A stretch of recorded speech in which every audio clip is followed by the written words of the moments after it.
Chieng' tich abich ma en dio kinyi ma kawuono tarik 12 mar dwe mar auchiel machiegni ahinya e chenro mar nonro mar oboke.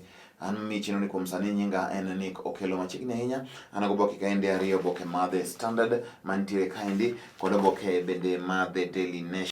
Magi mantie go kaendi golose mana wach mar budget gite. Kata kamano oboke gi kaka gilose wach mar budget ni moro nitiere bende chal ni koro ne seyo budget ni to moro nitie wacho ni budget ni endi olose ma mondo mi koro ores oganda e seche ma kinde tek. Achako kod oboke mar The Daily Nation.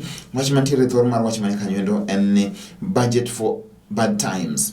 Retirees, alcohol manufacturers, online businesses and loss-making firms are slapped with taxes in a statement that had little news for millions of Kenyans. But then koro jomo se retire, jogo e kuma nitiere ohelni mag loso mwandu e pacho kaendi, bechigo e kuma bende ginjo matimo ohala e yo mar mbui, magi joma sani ndi koro noyudo mag kosuro mapek ahinya, mar mondo mi koro ukura tani yudo pesa no endo modwaro e weche mag tayo chenro ma pacho kaendi. COVID-19 patients keen to be monitored. Eni kosa indika koro kapono ni koro yudo thieth makende ka intiere ot. Kesa ni koro koro intiere home based care mar COVID-19. Ka yude ka intiere ot. Nyiso ni koro kuom sani endi jogo ma bende ng'i bende bro kawe ma mondo mi ong'igi kuom dala 14 ka bende koro gintiere koda kama go kora nyisi ma kutego. Ito bokere mar ariyo kod mar adek en wach mar budget. Nyalo some kanyo endo.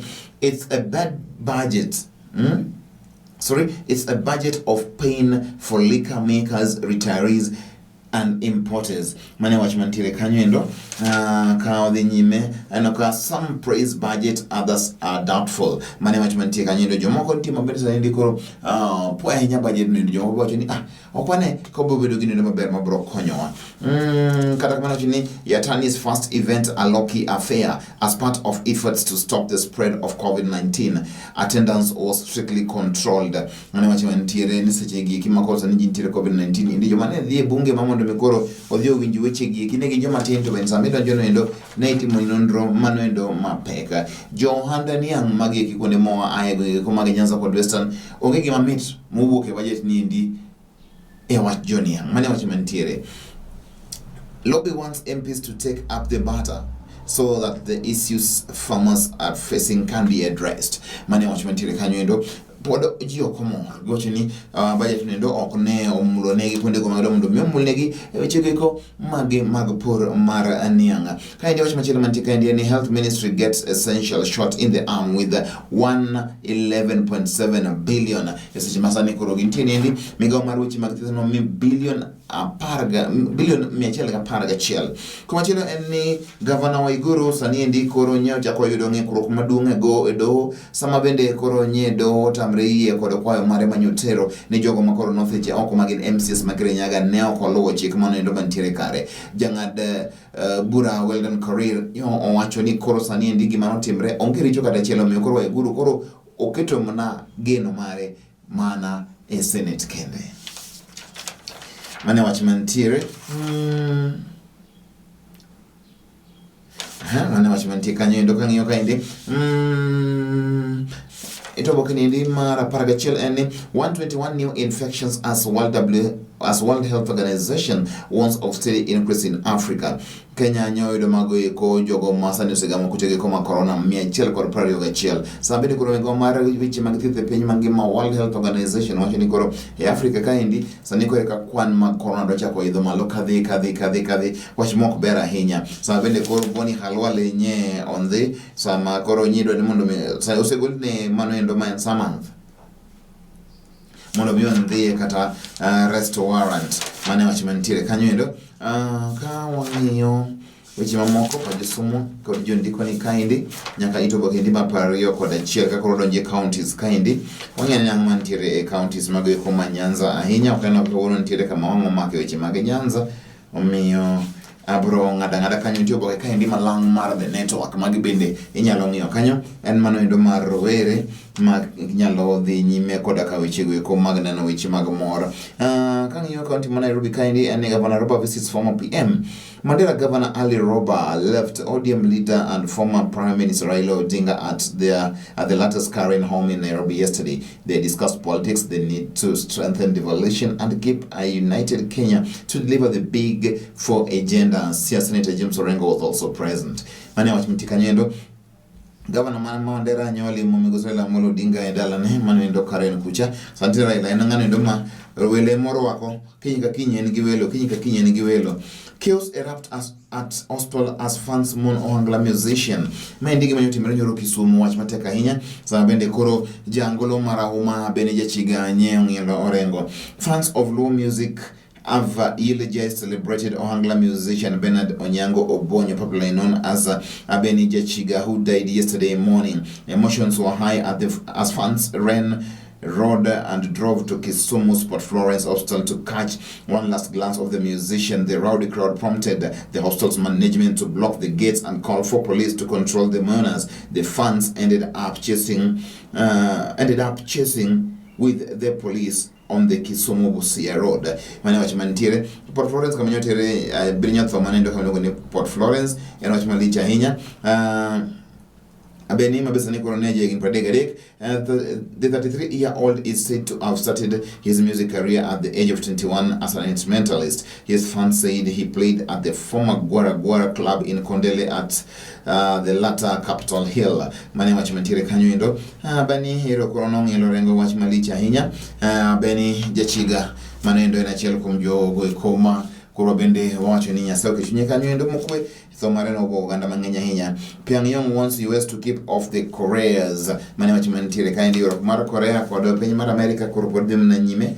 Makituke magi angno kelni manendo wicho manyien achiel kachiel. Sama bende kwa Lewandowski fires Bayern into cup finals. Mane wachimantire kandi Bayern Munich remains on course of a double after the Bundesliga leaders squeezed past Eintracht Frankfurt 2-1 on Wednesday German Cup semi-finals. Mane wachimantire kanyo endo. Sama bende koro bilade kuma kuniti osani koro donjinegi kethono endo mar bende tuyo miyo moro boda kata apiko kendo koro ne yuae ka boda no endo ringo wachimalicha hinya. 3 police officers seized over woman's beating. Wachima kubera hinya. Wichimak police gi kata US nyokelo weche mang'eny hinya. Police nyaka jogo kwa bedo ng'eni gin bende joma girito gi gin oganda. Omiyo nyaka puonj police bende maber kaka gibende bende gidili kod oganda nikech ng'ama itimo kama ni ne nyathi ng'ato kaka mana gibende nyathi ng'ato in chuor ng'ato in wade gi ng'ato miyo nyaka wang'iya ni koro sani endi police tiyo gi teko mokadho kare en gima oganda ok bi en gima ok nyal yie kata matin nikech police no endo tije en mar mondo mi koro oket kwe e kinde duto kod arita kwe makare okay ni mondo mi koro oketh kwe mane wach mantiere kanyo. Okay, mother standard wachimantike ndi a budget to the rescue. Mane wachimantire maendi koro en budget wani biro reso. Mane wachimantire balancing act from tax incentives to cash transfers and kazi mtaani to loan to small businesses. CS hopes 2.79 trillion budget will heal the economy hit by coronavirus and escalating health crisis, massive job losses and shrinking revenues. Mane wachimantire kanyo endo wacho ni nyaka beni koro ma budget mabro konyo gik mang'eny gik moko kaka kazi mtaani mano endo mar kijande sani ndi koro osewuok oko kendo bro konyo malicha hinya en wach no endo mantie kaendi mar budget ma otiap nyaka koro wachope itoboke ni mara apare na mawachi mag budget sana na online budget malicha hinya sama bende itoboke ni mara apare gabichen pa josomo kod jondiko neno kanitiere kanyo Kendo manyien watango medika indi wach marwa iguru ntiega itoboke ni mara par kod 9 aneno kwa ong'ie kanyo maber koro wach maro bila mane otueyo miyo moro e pikipiki tae koro pikipiki riembo yoyo miyo ni koro iyuare piny koro pikipiki koro yuae elo dhi nyime kaendi. Mercy Cherono is nursing a broken leg, soft tissue injuries to her arm and a wound on her forehead after the Sunday ordeal. Officers tied my hands to a boda dragged me on the road. Imagine, natoka ulutini mtu huyo kama haiko hiyo hii endara. Wachini podi medo lowe ibronge ko brodhi achiel kachiel ogini maber modo winjo sani endi mondo sama bende koro ji mang'eny waka nyani obila e pacho kaendi kod bende pinje ma oko bokintie kaendi ma the pulse boka the pulse maendi mantiere kaendi achiel kachiel inyalo ng'iyo weche go mag dusruok mantiere aneno kaendi ka koro ntie weche mang'eny ahinya ntiere nyaka Nandi collabs with Harmonize in Acha Lizame maendi Nandi kod Harmonize otimo collab ma serious kanyo endo Murathi's daughter June Tutu Sweets 26 mantiere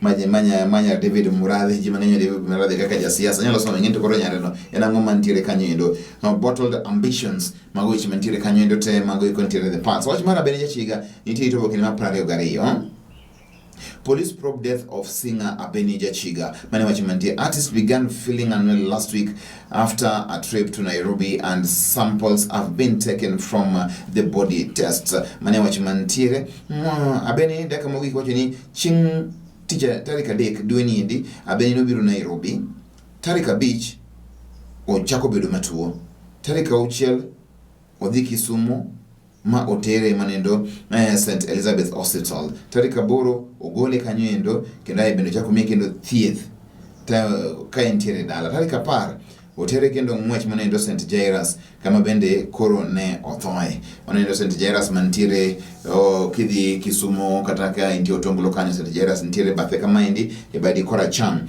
koro wacho sanindi ni koro obila timo nonro gi maneo negi nikech tuo ni ndi kata rika beach ema ochake bet matuo to nyoro tarika 11 osetho tenga mane nitie swali dhi to dugo nitie mane rach makoro nyaka ng'im maber ahinya. Cause of death unclear. The cause of his death remains unclear, although some relatives said he suffered a bout of pneumonia cough before he succumbed. Health officials yesterday launched investigations and had taken samples from the body for tests to establish the death. A public health officer who did not want to be quoted said they were waiting for the samples to establish what killed Jachiga. The musician's brother Austin Omondi confirmed Ministry of Health officials had taken samples from his body. He said his brother fell ill on June the 5th while in Nairobi. Mane wach mantiere kanyo endo miyo ko bidhi mang'eny ahinya wabro chopo kanyo endo weche modong' ang'e winje weche manyien. Bed kod monendo olera maber nyinga en Nick Okelo.